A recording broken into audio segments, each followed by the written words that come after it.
Dr. Bilo, Dr. Knag. now we drew all these nice things and we hope someone manufactures it this way and gets it to site in this way. And then it's finished and we never hear of it. No, hopefully. So, what could go wrong? A bunch of things. Mistakes.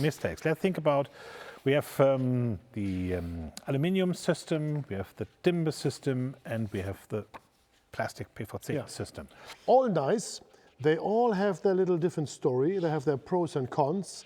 They are visually different. They are performing-wise different. So what often happens is you start with wonderful aluminium windows in an office building, and then budget cuts, and then you have to, they change into plastic PVC windows. Could be done. But if you already exceed dimensions, for instance, then you may end up with a different layout. Or if they want to keep the layout, then you may end up with maximal dimensions of what's possible or not. And then windows will start sagging. That is mistakes that can be seen later on in the use phase. So I pick an aluminium system, I have it 3 by 2 meter, and then I go for a plastic system, which maybe then it's not even possible in that dimension. I have to either change the grid. Yeah. That's an intensive impact. Yeah.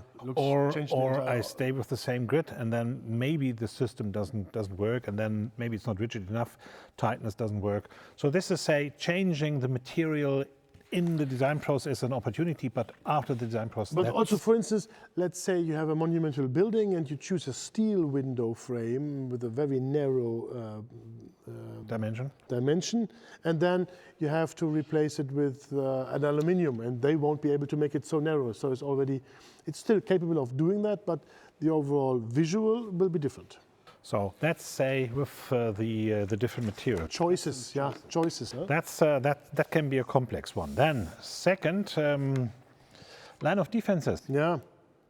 Now, yeah, we now talk about these line of defenses. We have to make sure you really follow them. So moving the window too far inside, you may get difficulties with the thermal barrier. Yep. So that's an issue you may face in the design process.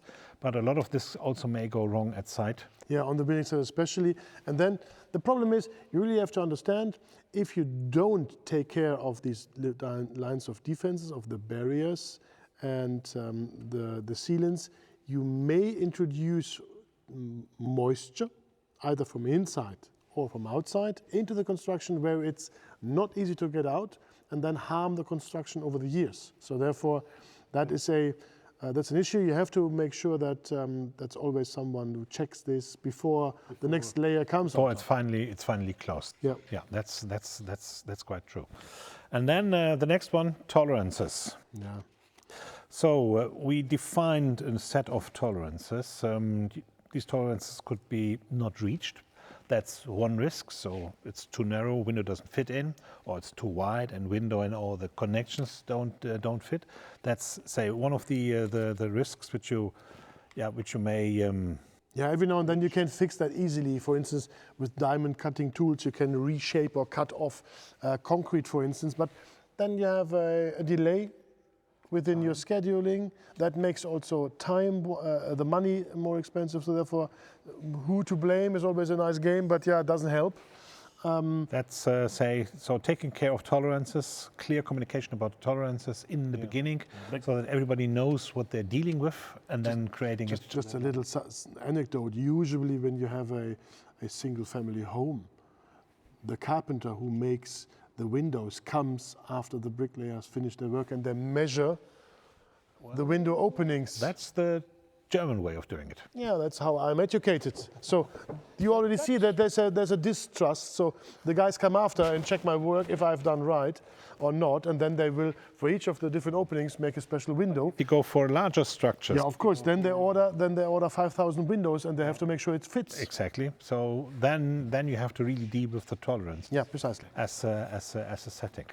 Right, let's move to the main details which we did for the aluminium system, and I take the top detail, I take the bottom detail, and the side detail. Nicely fits together here. It nicely fits together, and it shows we need to make sure that position is correct, so that this really fits together. We also see it works nicely when we look at this. So this fits nice, because we need to make sure that the facade is finding its position. If you offset like this, Yeah. Often we usually also would do this in an A3, that you already have that section together. could be. Could be, but also make sure, for instance, that you have the grid lines marked here, that is center line of that wall, grid H or whatsoever, and then you can already define the distance. So after 120 millimeters, the back edge should start or whatsoever. You define a distance from the grid. And then let's say the window itself, but also the wall itself. So these two systems, and then the interface. Yeah. That's also something where things can easily go wrong. So what we see, for example, is vapor barrier here, vapor barrier here. Luckily, they're both fixed to the inner facade, and they're luckily both fixed at the outer edge of this aluminum frame. Yeah. And yeah, luckily it's the same in here. But we also can imagine this is the one and then this is the other one. They have to come together. Yeah. So getting this in the corner done, that's a nice one Yeah. to get wrong. Yeah. Back then we draw that as 2D drawings. Then you can already start making this as set together. You draw them together, that the orientation is fine. But then, of course, the horizontal section through has to be aligned with that also manually. Nowadays, we see BIM models. So you have a 3D model with the concrete and the holes, and then you apply the window as a window frame in 3D. And then you make sections, you make the plans, the drawings, out of sections from the 3D live model. And then the moment the planner moves this piece follows, and this piece follows also, because it is a section, a snapshot of the momentary situation, if everything is set up nicely. We also had references to older BIM models and versions and whatsoever. This is a totally different topic. Yeah, but saying position, keep the same setting, and then making sure that the three-dimensional things is... What we've seen sometimes also, because it's so easy to take a mistake, that you copy or mirror things, and you have to be aware sometimes the profiles are not always the same because of the bottom and the top detail. This is why Doors, for instance, have a totally different here, might be, but gravity is still a defining parameter. Yeah, and therefore water runs down. You want to make sure that we don't have drainage on the top elements. Right. So this is, say, a set of potential mistakes. There's a lot more. Yeah, of course. And how lucky we are always to be able to go on building sites and talk to the experts and whatsoever, and also film what they've done. No one really wants to talk about their mistakes. Nope. So we don't see them in real life. We only talk about experience. Thank you.